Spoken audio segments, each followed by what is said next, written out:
Okay, this is a different type of video. So, this is a story, okay? I have a story to tell you. Imagine this as like a fucking Bruce Stu video, but without the Flash animation, because like I don't know Flash and I can't really. Well, I mean, technically I can animate, but for a video of this length, it would not be probable. Okay, so basically, for New Year's, I went to Texas and shit.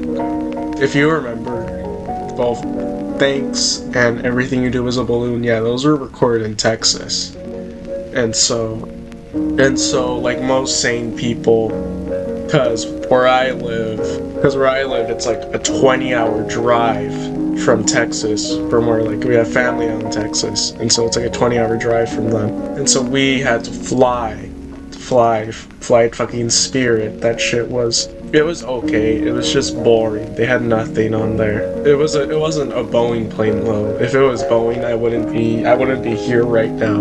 I'd be fucking dead because I flew Boeing. But anyway, the flight there was uneventful. It was just like a 6 o'clock fucking flight. So when we got there, it was basically like 2 in the fucking morning. It was an okay flight. I watched Shin Godzilla, but the guy behind us, he was fucking an annoying piece of shit. He kept talking for the entire fucking flight, and it was so fucking annoying.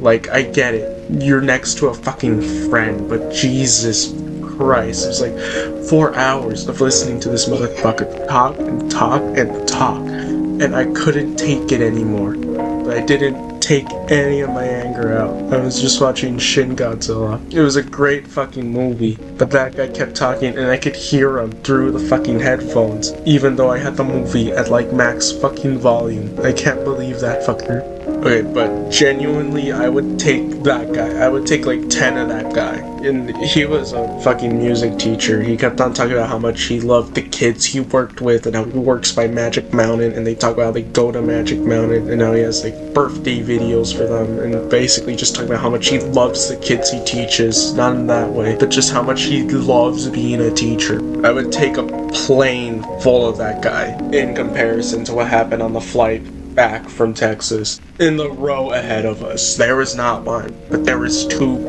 crying babies, and it wasn't even crying babies. They were like fucking 4 years old. They were already like preschool age and shit, so they weren't even crying babies. They were just fucking bratty children.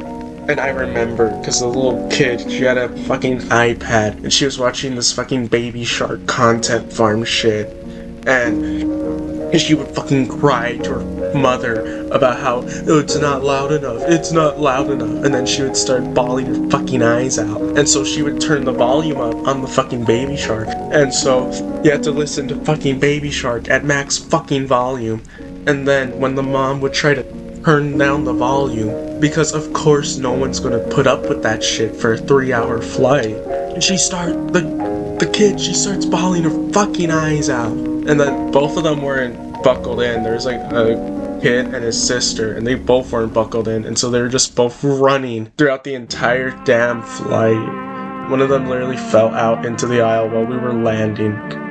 And these were like the same kids who were ahead of us, the ones that were crying and shit. And so it was like 3 hours of that shit.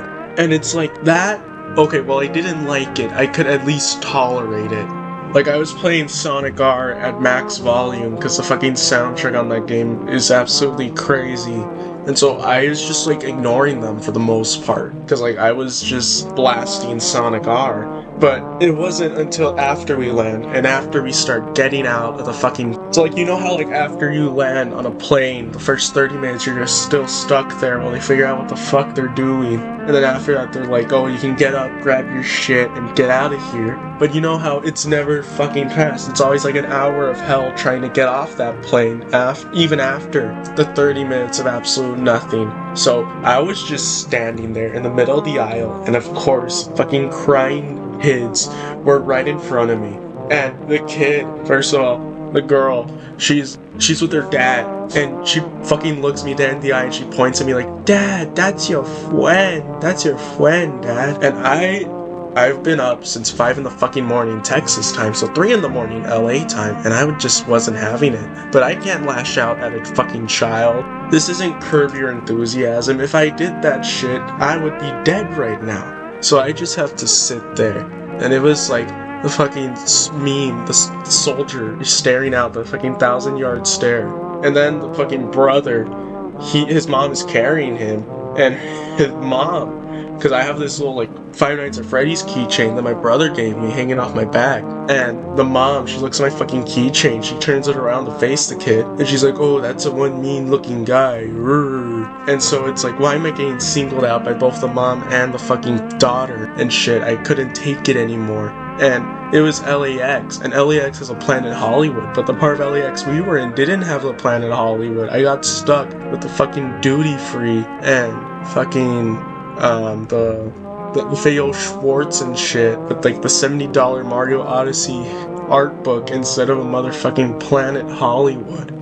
And so that flight was absolutely demonic, and let it be known, I would take 20 of the music teacher in his 40s talking about how much he loves teaching kids over the Baby Shark running around the fucking aisle, shithead kids, and the fucking parents who did nothing to stop that. It's bad when I can say that the best part of the flight was playing Sonic motherfucking R. Cause have you played Sonic R? Like, yeah, cause Sonic R is one of those poo-poo ass fucking Sonic games. And so you know it's bad when that was the highlight of the entire fucking 4-hour flight. And it's like, I'm not expecting a fucking Cirque du Soleil show from a fucking flight. Like, I know it's gonna be just basically nothing, but I at least expected better than the fucking Dante's Inferno, Ninth Circle of Hell.